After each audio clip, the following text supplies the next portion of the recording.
ମାନେ ଆସ ଦେଖିବା ଆଜି ଆମର ଜମ୍ଭିରା ନଦୀ କେତେ ସୁନ୍ଦର ହେଇଛି।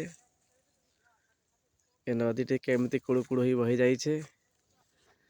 ନଦୀ କୂଳରେ ଗୋଟେ ପିଜୁଳି ଗଛ ଦେଖ କେତେ ସୁନ୍ଦର ଭାବରେ ହେଇଛି। ବାଃ, ଯେତେ ଦେଖିଲେ ବି ମନ ପୁରିବନି। ଇଏ ହେଉଛି ଆମ ଗାଁ, ଆମ ନଈ। ଆସିବା ସୁନ୍ଦର ଭାବରେ ଦେଖିବା କେତେ ସୁନ୍ଦର ଲାଗୁଛି। ଦେଖ କୁହାହଉଛି ପରା ଗାଁ ମା ମାଟି। ଗାଁଠୁ ସୁନ୍ଦର ଏ ଦୁନିଆରେ ଆଉ କିଛି ନାହିଁ। ଦେଖିଲା କେତେ ସୁନ୍ଦର ଧାନ ବିଲ କେମିତି ଅଛି, ଚାଷ ହେଇଛି। ଏଇ ତାଳ ଗଛ, ଶିମିଳି ଗଛ କେତେ ସୁନ୍ଦର ଦେଖାଯାଉଛି। ଆମର ଶିଶିରି ଗଛ କୁହାଯାଏ, ଶିଶିରି ଗଛ ଏଇଟା। ଏ ଆମ ଗାଁ ନଈ।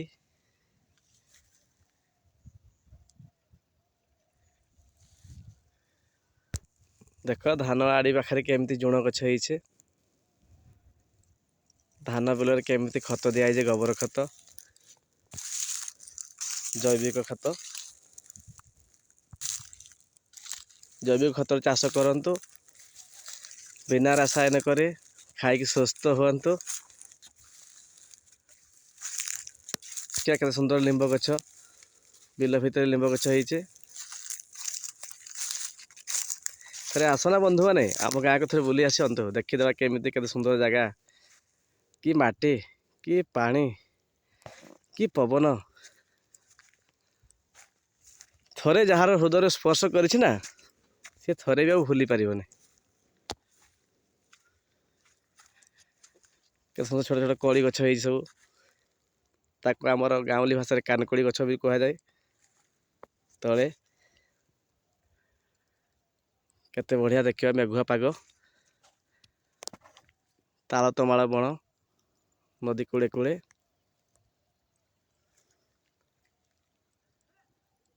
ବିରାଟ ଶାଳ ଗଛ, ଶାଳ ବୃକ୍ଷ।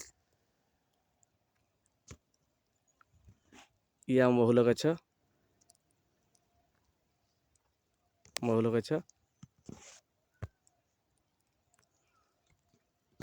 ଏଠି ଦେଖିବା ଧାନ ଯେଉଁ କୁଟା ବାହାରେ, ସେ କୁଟାର କୁଟା ବାଧା କେମିତି କରାହେଇଛି। ମେସିନ୍ ସାହାଯ୍ୟରେ ଉଡ଼େଇ ସାରିଲା ପରେ ଏ କୁଟାକୁ ଏଇଭଳିଆ ଗୋଟେ ଜାଗାରେ ରଖାହେଇଛି।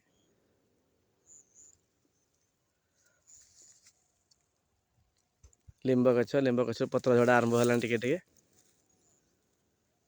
କେତେ ସୁନ୍ଦର ଦେଖନ୍ତୁ, ଲିମ୍ବ ଗଛ କେତେ ସୁନ୍ଦର ଭାବରେ ବଡ଼ ହେଇଯାଇଛି।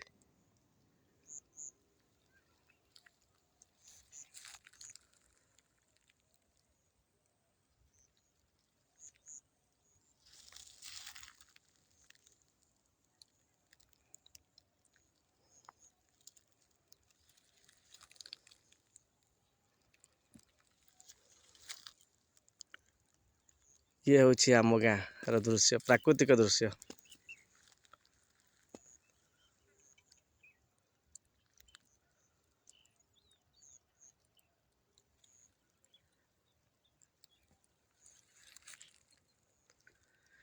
କେମିତି ସେଇ ନଦୀ କୂଳେ କୂଳେ ଦେଖ ଲାଗିଛି ଗଛ ସବୁ ଆମର।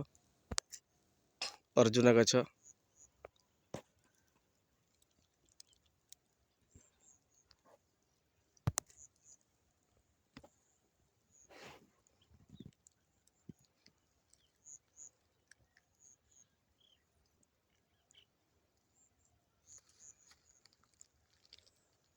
ଦେଖନ୍ତୁ କେମିତି ବିଲରେ ତାକୁ ସ୍ଥାନୀୟ ଭାଷାରେ ଆମର ଚୌକା ତଡ଼ା ହେଇଛି ବୋଲି କୁହାଯାଏ। ଚୌକା ତଡ଼ା ହେଇଛି।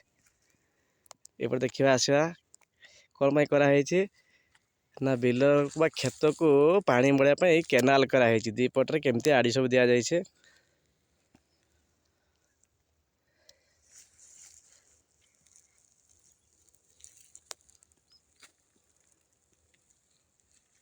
ଏଇଭଳିଆ ଲମ୍ବା କେନାଲ ଯାଇଛି, ପୁରା ମାଡ଼ିଛି